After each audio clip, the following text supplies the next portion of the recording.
Olá, meu amigo, meu irmão, minha irmã.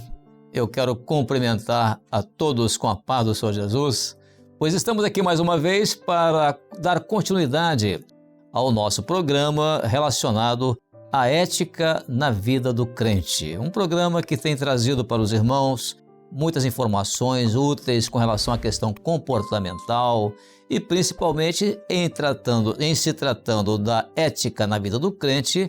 A questão, portanto, está muito ligada à questão de testemunho do crente e aquilo que tem ajudado os nossos irmãos, de uma maneira geral, a termos um comportamento exemplar na sociedade, como crentes em Cristo, e uma vida coerente com aquilo que nós professamos diante do Senhor. Temos tido até algumas participações muito bem colocadas, aqueles que têm entrado no nosso chat para poder deixar ali suas contribuições. E, aliás, eu até te convido, estamos aí com o nosso chat aberto, você pode entrar, fazer os seus comentários. Nós temos aqui vários comentários que têm sido feitos e nós gostaríamos até de depois fazer alguma abordagem a esses comentários. Mas antes de entrar propriamente no assunto, eu quero apresentar aqui a todos o nosso companheiro que faz parte aqui também, né? Agora em tela cheia, podemos ver aqui o nosso querido pastor Luiz Fernando Gaspar Pita. É isso mesmo, Luiz? Isso Fernando mesmo. Gaspar Pita. Quatro nomes. Isso. Está aqui conosco o pastor Pita, a paz do Senhor, muito bem. Está... A paz do Senhor, pastor Gilson, a paz do Senhor, irmãos. É uma honra, um prazer estar aqui com todos vocês, tratando desse assunto maravilhoso. Aliás, diga-se né? de passagem, né? Nós estamos como dois aqui responsáveis por este assunto, né? 50% lá e 50% aqui. O pastor Pita tem sido nosso ajudador nesse trabalho, né? E nós até estamos fazendo uma abordagem, né, pastor Pita? Isso. Relacionada à questão do crente, a ética na vida do crente, de uma forma geral. Fizemos várias abordagens até aqui, tivemos realmente um retorno, né, dos nossos irmãos e amigos que participaram da programação até aqui. Agradecemos muito isso. Nós tivemos casos, por exemplo, de expressões assim como aleluia, porque este programa está nos ensinando sobre a ética do crente. Outra contribuição que colocaram, outro comentário, estou amando este ensino e por isso não perdi nenhum episódio. Achamos interessante essa colocação, pastor Fernando. Isso. Houve um comentário que fizeram também, dizendo que esse programa me faz lembrar quando na escola eu estudava uma disciplina chamada Moral e Cívica. Olha que comentário que puseram aqui, né? Na nossa programação, né? Outro disse assim, com isso nós estamos resgatando valores éticos. Eu achei esses comentários. Cada episódio que nós apresentamos até aqui, nós temos ali os comentários dos irmãos, das pessoas que participam, né? E teve casos de nós termos mais de 100 comentários, então realmente dá para se ver que o assunto tem sido um assunto muito útil e nós estaremos ainda aperfeiçoando mais este assunto daqui para frente, né? Nós pedimos que os irmãos orem por nós, né? Para que o Senhor possa estar completando e atendendo até algumas sugestões, porque quando se fala de ética, nós estamos falando de situações bem amplas, né? São vários tópicos, né? E poderemos incluir alguns tópicos que nós não vislumbramos, mas por sugestão dos irmãos, a gente leva a consulta direitinho. Nós temos muito assunto. Agora, essa da moral e cívica, o cara foi longe. Foi longe. Foi lá no século passado, eu me lembrei, né? Eu também me lembrei da época que eu tinha. Eu tive moral e cívica, mas matéria, era pequeno, né? Moral e cívica, que coisa boa, né? Mas então, nós vamos hoje aqui fazer uma abordagem relacionada ainda à ética na vida do crente, mas com relação a um aspecto muito importante na vida do crente, que é a relação dele familiar. Ele com a sua família, aquela família que faz parte da parentela dele, né? E aquela família também que ele constituiu, né? A esposa, os filhos, né? Aqueles que estão dentro de casa com o crente, né? E o que é interessante é que a igreja, ela e mesmo o mundo lá fora, né? Eles querem ver a família do crente, o crente casado, o crente que formou uma família, né? Eles querem ver coisas, por exemplo, uma família bem equilibrada, é um aspecto. O outro é a família bem tratada, né? O tratamento dado pelo chefe de família, a sua família, né? E uma família honrada pelo crente. O crente que constitui uma família, ele está constituindo algo que ele honra, é algo especial na vida dele e ele honra. Então, uma família honrada, equilibrada e bem tratada. Mas antes disso, eu gostaria de fazer uma leitura de um texto, pastor Fernando, Isso. sobre a família, no sentido de um plano de Deus para abençoar as famílias da terra. Isso está no livro de Gênesis, capítulo 12, no versículo 3, né? Gênesis Isso. 12, verso 3, né, pastor Fernando? Isso. Que diz, e abençoarei os que te abençoarem, e amaldiçoarei os que te amaldiçoarem, e em ti serão benditas todas as famílias da terra. Ou seja, não é todas as famílias só de Israel, família só de Abraão, não, todas as famílias da terra. Uma profecia notável, né? E o Senhor não faz economia, né? Quando Ele bota todas, Ele não restringiu, Ele não disse assim, não, eu vou abençoar só que está do meu lado direito, só do meu lado esquerdo. Ele não fez isso. E a condicional para isso, nós sabemos, né? Está em Cristo Jesus, né? Exato. Porque da descendência de Abraão veio o Messias, veio o Senhor Jesus, e nós estamos falando para servos que têm o Senhor Jesus em suas vidas. Então essa promessa foi feita há quantos anos antes de Cristo? 2.000 anos. Nós estamos 2.000 anos depois, em média. Então, pastor Gilson, tem 4.000 anos. E essa palavra se cumpre de uma forma maravilhosa nos nossos dias, completando uma série de outras palavras, promessas que o Senhor tem nos dado. Então, quando nós falamos de ética, nós estamos falando também da operação, ser propício à operação do Espírito Santo, através de um testemunho, através de respostas de oração, através de condutas que o Senhor nos permite dar para demonstrar que o Senhor está no nosso meio. Maravilhoso. Muito bem, maravilha, né? É até interessante na questão de relacionada à família, a forma de lidar com a família. Tem um provérbio, né, pastor Pita? Salmo, né? Salmo, capítulo 19, verso 14. Poderia ler, pastor Fernando? Sim, na questão de como lidar, como falar, como se comunicar com a família, né? Salmo 19, versículo 14 diz assim: sejam agradáveis as palavras da minha boca e a meditação do meu coração perante tua face, Senhor, rocha minha e libertador meu. Muito bem. Palavras agradáveis. Exato. Aí entra a operação do Espírito Santo do Senhor, bem. Que desarma, né, toda dificuldade. E um comentário que eu quero colocar aqui, pastor Gilson, é que Paulo, por exemplo, escreve em uma das cartas que há um mistério entre o noivo, o Senhor Jesus, e a noiva, a igreja. E eu vou completar. Imagina o mistério que há entre o esposo e a esposa. É algo que nós só vamos descobrir na eternidade, depois que o Senhor arrebatar a sua igreja. Mas nós já podemos participar de algumas coisas, de promessas que realmente se cumprirão e se têm se cumprido nas nossas vidas através da revelação desse mistério maravilhoso que é o Senhor Jesus em nós. É verdade, Então, Muito na questão de ética, né, de comportamento, como deve se comportar, né, um chefe de família, uma pessoa que constituiu um lar, um crente, né, que constituiu o seu lar, a sua família, como deve ser esse procedimento dele, a postura dele, o tratamento dele com a família, em termos éticos, como um crente em Jesus Cristo. O que ele pode fazer e o que ele deve fazer e o que ele não deve fazer. Então nós teríamos alguns aspectos, né, para ser considerados aqui hoje. Isso. Lembrando também, Gilson, que a palavra nos fala que o varão é responsável pelo seu lar. Então, o Senhor não dá responsabilidade se não nos der recurso para cumprir a responsabilidade. Nós estávamos até comentando um pouco antes de vir para o ar, né? Algumas pessoas abrindo a mão muito fácil da sua família. Eu e minha esposa brigamos, nós vamos separar isso. Isso não é uma conduta saudável. porque as lutas vêm, e como vêm, né? E vem para isso, para separar. Mas a primeira coisa é ir aos pés do Senhor. A família é a menor cela da igreja. Onde tiver 2 ou 3, eu estarei. Aonde se cumpre isso? Na família. É lógico, e não é só na família, né? Porque nós temos reuniões, às vezes ali estamos 2 ou 3.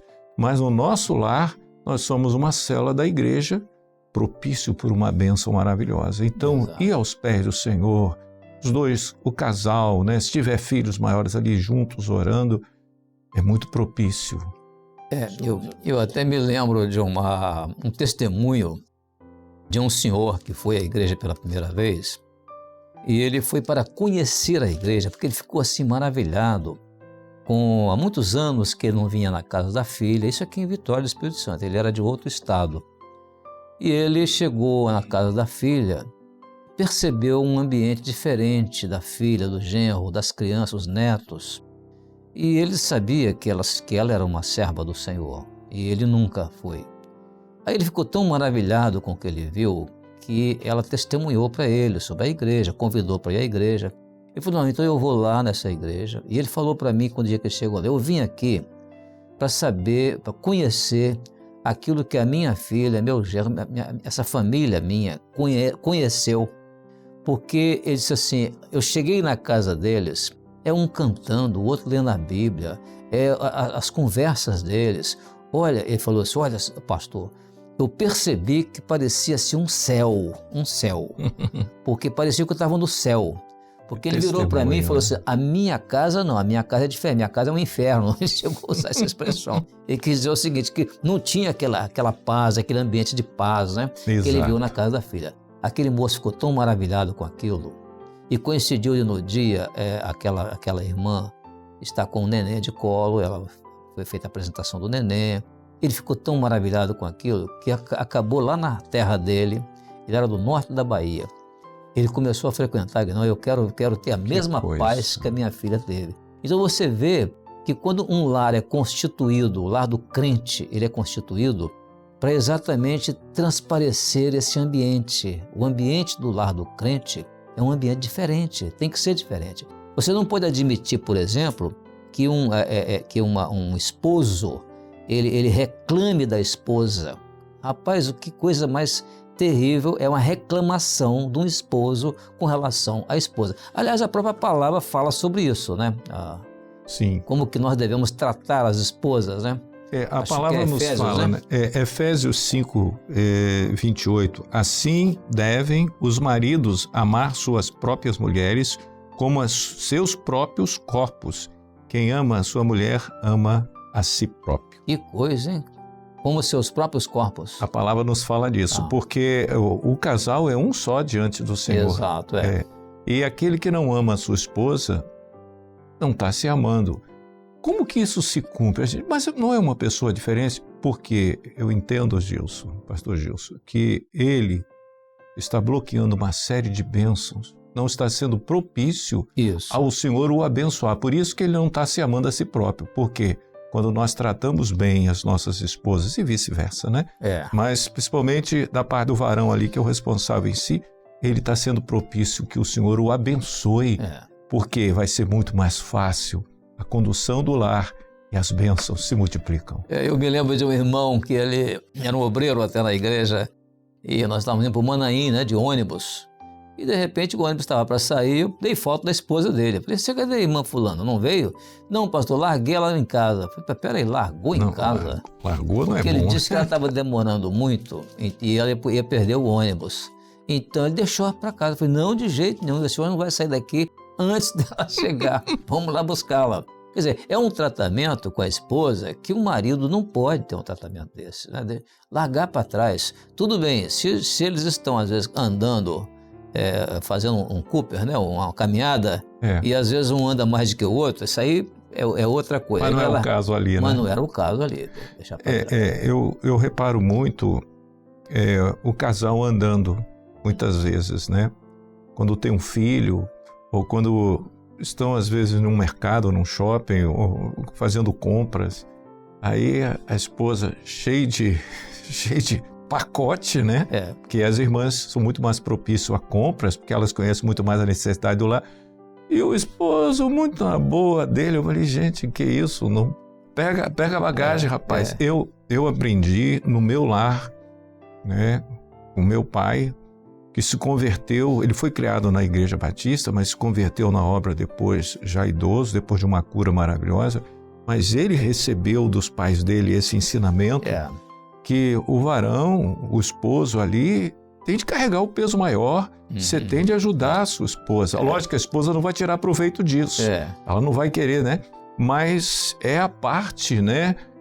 Não é mais frágil, não é mais frágil no sentido, é a resistência que o Senhor nos dá para suportarmos todas essas lutas. E o esposo não pode deixar para trás a sua família. Aliás, até se o varão na igreja, que é o chefe de família, que constituiu uma família, ele tem o desejo de amanhã ou depois vir a ser usado nas mãos do Senhor, ser levantado a um diaconato, receber uma unção, uma ordenação ao ministério. Exatamente. Ele tem que já pensar nisso, porque existem orientações com relação a critério da parte do Senhor para levantamento de varões para ministério, para diaconato, que estão dentro desse critério de cuidado com a família. Aquele que não governa bem o seu lar não pode estar à frente Efésios, da igreja, né? É Timóteo, 1 Timóteo, né? Isso. 1 Timóteo capítulo 3, né? Verso 4 e 5, né?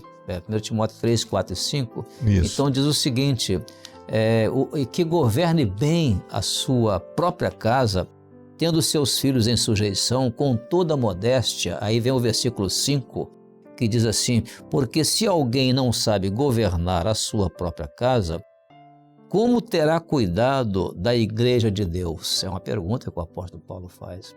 Então, desde já, o servo que constituiu uma família, ele tem planos de amanhã ou depois alcançar uma bênção como esta, ele já tem que começar a pensar nisso.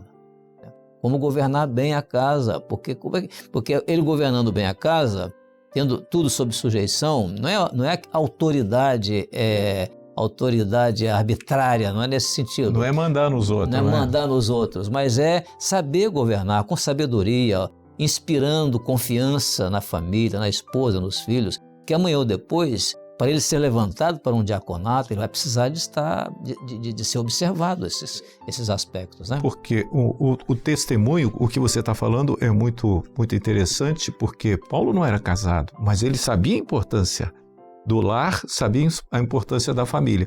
Agora, o primeiro testemunho de uma transformação de vida está exatamente no ambiente familiar. Como você deu testemunho daquele senhor que viu a mudança na sua filha, que se a filha dele acompanhasse o lar dele, que era distante do Senhor, devia estar um inferno, com a expressão que ele mesmo... Mas depois que conheceu o Senhor, estava o céu. Então, o primeiro ambiente a ser abençoado com a presença de Deus é o nosso lar. E isso é maravilhoso. Imagina os filhos, né? Porque às vezes há pais que a gente percebe, né, infelizmente, pais que às vezes os filhos os observam na igreja e depois os observam em casa. E os filhos notam uma diferença. Parece que não é aquele mesmo pai. Aí nesse caso, realmente é mais uma questão também, não só de testemunho, mas de ética, né? Porque tratar bem dos filhos em casa significa tratar bem das crianças na igreja, dos jovens. Né?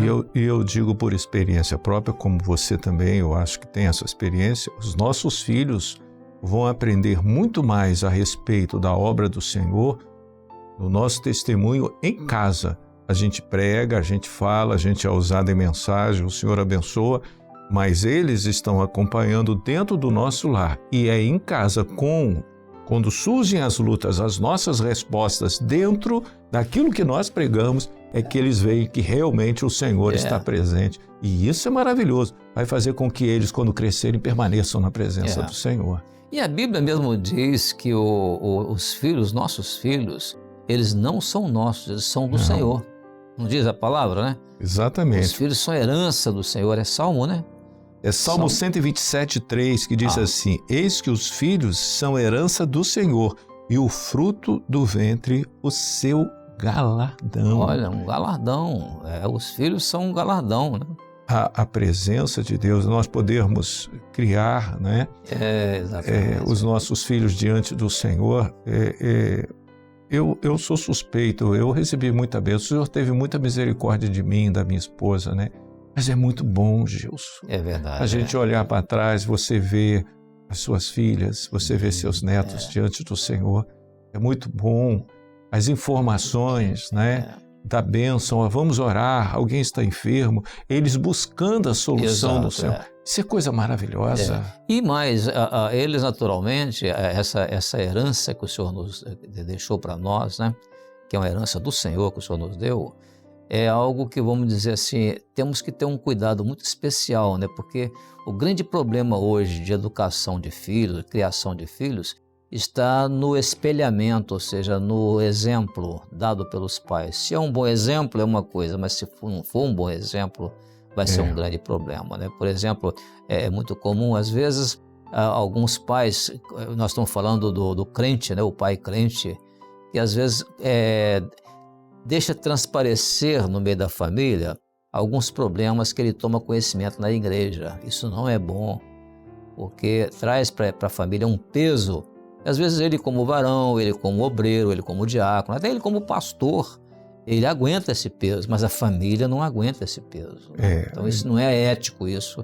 Transmitir esses problemas, trazer isso para dentro de casa, né, para o meio das Eu conheço pastores, companheiros, que os filhos hoje não estão na presença do Senhor, e o principal motivo, não foi só esse, mas o principal motivo foi ele levar problemas, em vez de falar das bênçãos, fala de quantos se converteram, daquele que foi curado, fala daquele que recebeu uma bênção. Nós temos tantos motivos maravilhosos, mas vai falar daquilo, porque a gente lida com tudo, daquele que separou da mulher, daquele que traiu, daquele As que... As dificuldades dos irmãos, né? Não tem que trazer isso para dentro de casa. E o inimigo entra ali. Ah, sim, O inimigo usou para derrubar um, está usando motivo, porque se não está glorificando o nome do Senhor, está glorificando o nome de quem? Exato. Mesmo trazer isso para dentro de casa é trazer uma opressão. É uma opressão terrível. Tem de clamar, repreender isso e fala das bênçãos. O que aconteceu no culto hoje, no seminário? O senhor deu uma bênção, aquela aula, aquela live com o pastor Gilson, foi uma bênção. Falar coisas boas, né? Só coisas a EBD, boas, né? Que coisa maravilhosa, o Senhor tem nos dado um ensino na EBD, converse com os filhos. Nós temos um motivo maravilhoso que são as respostas da EBD, atingindo até as crianças, os adolescentes, se já é jovem o assunto. Isso é coisa maravilhosa, responder junto ali. Vamos responder aqui a EBD aqui, vamos lá, o que vocês colocaram hoje? Isso é uma coisa que depende exclusivamente do elemento que formou a família, né? Ele é responsável por isso. A palavra do Senhor, por exemplo, nos fala, quando Paulo fala aos Romanos, né, no capítulo 18, 12, verso 18, né, Paulo fala aos Romanos, quando ele diz o seguinte: se possível, quando depender de vós, tende paz com todos os homens. Então não é só tende paz com todos, com a família, com a igreja, com os vizinhos, para que as pessoas, as gerações que nós estamos formando para o futuro, essas gerações vejam esse exemplo em nós, né, que formamos um lar. Nós estamos falando aqui da ética do crente, o crente que forma o lar, né? O crente que constituiu uma família, constituiu um lar. E se me permite, essa palavra paz, ela foi usada depois que Jesus ressuscitou para fazer uma referência ao Espírito Santo. Quando ele, pela primeira vez, se encontrou com os discípulos, deixe-vos a paz, ele assopra ali, fazendo uma menção do derramar do Espírito Santo que aconteceria no Pentecoste, na igreja. Então, a paz nossa, que nós temos de paz com todos, é a ação do Espírito Santo, porque a ética do servo está muito ligada à operação do Senhor. Verdade, o Senhor nos dando controle, o Senhor nos dando a hora certa de falar, a palavra certa a colocar. Quer dizer, às vezes no trabalho, no ambiente de trabalho, você está ali, mas você é uma referência. Eu me lembro de um pastor nosso que ele convidou uma funcionária para no mês de... Estávamos orando pelo amigo de trabalho, né? Olha, uma igreja perto de você. Ele procurou lá a igreja perto da casa dela, que tem uma igreja perto da sua casa, você pode... Ela olhou assim, olha, Eu não costumo aceitar convite de ir para a igreja evangélica, mas pelo teu testemunho eu vou aceitar. Que coisa Isso boa. é maravilhoso, né? Isso é muito bom, rapaz. Pastor Luiz Fernando, nós já estamos chegando ao final dessa programação, mas eu gostaria ainda de um ponto fundamental, que é a questão da ética do crente com relação à família, quando a família é dividida, ou seja, o lar dividido. Ele é o crente na família e os outros não são. Isso não é um... O que esse crente tem que fazer, né? É como a palavra diz, né? O lar dividido. Não sei o teu caso, né? Mas eu fui criado em um lar dividido. Como eu falei, meu pai, ele não era um servo, se converteu depois. Mas eu vi a sabedoria da minha mãe no se conduzir, no ensinar os filhos, né? Mas dando testemunho ao meu pai e nas orações. Meu pai era policial, um policial que foi delegado de polícia, mas era um homem que recebia muitas bênçãos, mesmo ímpio, fruto da oração da minha mãe. Uma serva de oração. E como as servas são importantes, e vice-versa. Porque a maioria das vezes no lar dividido, a esposa é serva, e o marido não. Mas eu já encontrei o contrário, em que o esposo era servo e a esposa não. Mas ele estava aos pés do Senhor ali, buscando uma bênção para a sua esposa. E até requer mais, vamos dizer assim, em termos de ética, requer mais sabedoria, requer mais cuidado, né? Isso. Determinadas posturas que são próprias do meio familiar, onde às vezes se tem aquela liberdade para se dizer certas coisas para o parente e tudo, mas o servo nessa hora ele se contém, ele mostra que ele é diferente, entendeu? Então essa questão de ética realmente, para o crente que vive num lar que não é completo, não é uma tarefa fácil. Né? Até um ditado no mundo diz, quer conhecer uma pessoa? Coma 1 quilo de sal com ele. Né? Exatamente. Porque você, para juntar 1 quilo de sal na comida, você tem que passar muito tempo e fazer muitas refeições, né? E o servo, a serva ali, o testemunho, e olha, o fiel colhe o fruto. Eu já vi vários, você também, pastor Gilson, deve ter visto vários, que se converteram porque o esposo ali era um servo do Senhor. Amém. Que coisa maravilhosa. Mas então chegamos ao final da nossa programação hoje e a gente gostaria de agradecer a sua participação, o irmão, a irmã, o amigo, a amiga, todos aqueles que participaram conosco hoje. E olha, não se esqueça, se você estiver participando da nossa programação hoje através do YouTube, não se esqueça de compartilhar, envia para os seus amigos, as pessoas que são do seu relacionamento, para elas terem conhecimento desse assunto que é tão importante, que é a ética na vida do crente. Às vezes você pode estar assistindo também pelo nosso canal de TV, por outras plataformas de comunicação nossas, mas nós queremos te dizer o seguinte, que na próxima semana, nós estaremos de volta e vamos apresentar mais uma vez, né, pastor Fernando?